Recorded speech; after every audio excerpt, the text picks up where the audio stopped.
الإسلام ديني ومحمدا رسول الله ويقيني.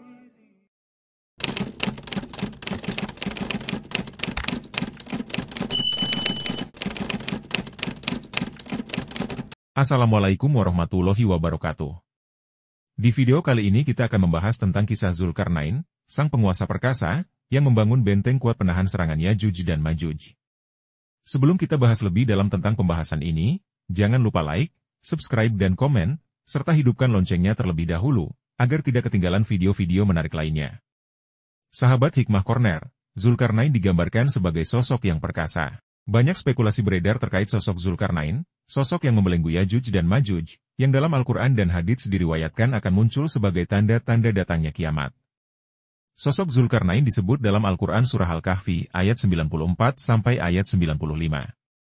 Yang artinya, mereka berkata, "Hai Zulkarnain, sesungguhnya Yajuj dan Majuj itu orang-orang yang membuat kerusakan di muka bumi, maka dapatkah kami memberikan sesuatu pembayaran kepadamu, supaya kamu membuat dinding antara kami dan mereka?" Zulkarnain berkata, "Apa yang telah dikuasakan oleh Tuhanku kepadaku terhadapnya adalah lebih baik, maka tolonglah aku dengan kekuatan manusia dan alat-alat, agar aku membuatkan dinding antara kamu dan mereka." Quran Surat Al-Kahfi, ayat 94 dan 95. Yajuj dan Majuj sendiri adalah sosok yang menjadi tanda-tanda kiamat. Rasulullah Shallallahu Alaihi Wasallam bersabda, yang artinya, "Kiamat tidak akan terjadi sampai kalian melihat ada 10 tanda, terbitnya matahari dari barat, munculnya duhon, adanya dabah yaitu hewan melata yang bisa memberi tanda, dan keluarnya Yajuj dan Majuj." Hadis riwayat Ahmad, Abu Daud dan disyohihkan oleh Syuaib Al-Arnaut. Lantas, siapakah sosok Zulkarnain yang membelenggu Yajuj dan Majuj dalam benteng tersebut? Pada zaman dahulu, di masa kenabian Ibrahim, hidup seorang raja yang soleh bernama Zulkarnain. Rakyat sangat menyukainya karena sang raja amat bijaksana. Pasca kepemimpinan Raja Namrud yang kejam, Zulkarnain hadir sebagai pengganti yang membawa kesejahteraan bagi rakyatnya. Tak hanya itu, Zulkarnain pun berkiprah besar dalam mendakwahkan agama Tauhid yang dibawa Ibrahim. Zulkarnain amat cerdas dan pandai berpetualang. Ia melakukan ekspedisi ke seluruh dunia untuk menyebarkan agama Tauhid. Sang raja amat pandai menguasai bahasa berbagai dunia. Ia juga mahir berlayar melakukan perjalanan dari belahan timur hingga barat bumi. Pada sebuah perjalanannya, Zulkarnain sampai ke tempat matahari terbenam di bagian barat dunia. Di sana ia mendapati penduduknya tak beriman. Zulkarnain pun kemudian mendakwahkan tentang keesaan Allah. Mereka pun menerimanya dengan gembira. Setelah itu, perjalanan berlanjut, Zulkarnain tiba di kawasan timur dunia di mana matahari tampak terbit dari sana. Penduduk timur tersebut amat miskin dan terbelakang, hingga tak mampu membangun tempat tinggal. Zulkarnain pun membantu mereka, mengajarkan memiliki tempat yang dapat melindungi diri mereka dari panas dan hujan. Setelah mendapat bantuan, mereka pun menerima dakwah Zulkarnain dengan gembira. Ia pun melanjutkan kembali perjalanannya. Tibalah Zulkarnain pada sebuah tempat di antara dua gunung. Di bukitnya terdapat sebuah kaum yang tak mengerti bahasa. Zulkarnain yang cerdas pun memerlukan penerjemah untuk memahami ucapan mereka. Kaum tersebut pun mengeluhkan kesulitan mereka pada Zulkarnain.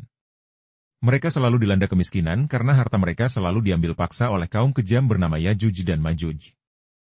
Para manusia kejam tersebut berpostur tubuh yang tak biasa, mereka selalu merusak setiap hal yang dilewati. Kaum Yajuj dan Majuj tersebut tinggal di antara dua gunung. Mereka selalu mengganggu kaum di bukit dengan merampas dan merusak segala sesuatu, baik tanaman maupun ternak. Hai Zulkarnain, sesungguhnya Yajuj dan Majuj itu orang-orang yang membuat kerusakan di muka bumi, maka dapatkah kami memberikan sesuatu pembayaran kepadamu, supaya kamu membuat dinding antara kami dan mereka, pinta penduduk bukit. Zulkarnain pun berkeinginan membantu mereka. Namun, tak ada daya upaya kecuali pertolongan Allah Azza wa Jalla. Maka, diajak berimanlah para penduduk bukit dua gunung tersebut. Setelah mereka beriman, Zulkarnain pun memikirkan cara untuk membatasi mereka dengan kaum kejam Yajuj dan Majuj. "Bawakanlah padaku besi dan tembaga, akan kubuat dinding di antara kalian dan mereka," ucap Zulkarnain. Maka, dikumpulkanlah segala hasil tambang para penduduk bukit. Zulkarnain kemudian menggali tanah lalu membangun fondasi yang kokoh dari besi. Setelah itu, besi tersebut dipanaskan, lalu dilebur dengan cairan tembaga yang mendidih. Maka, jadilah dinding benteng yang amat kokoh yang mengurung Yajuj dan Majuj di tempat tinggalnya. Setelah besi dipanaskan dan dilebur dengan cairan tembaga yang mendidih, maka jadilah dinding benteng kokoh yang mengurung Yajuj dan Majuj di tempat tinggalnya.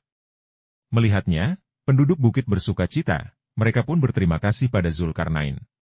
Namun, dengan rendah hati, Zulkarnain pun bersyukur kepada Allah Subhanahu wa Ta'ala. Dinding ini adalah rahmat dari Tuhanku, maka apabila sudah datang janji Tuhanku, Dia akan menjadikannya hancur luluh dan janji Tuhanku itu adalah benar, ucap Zulkarnain.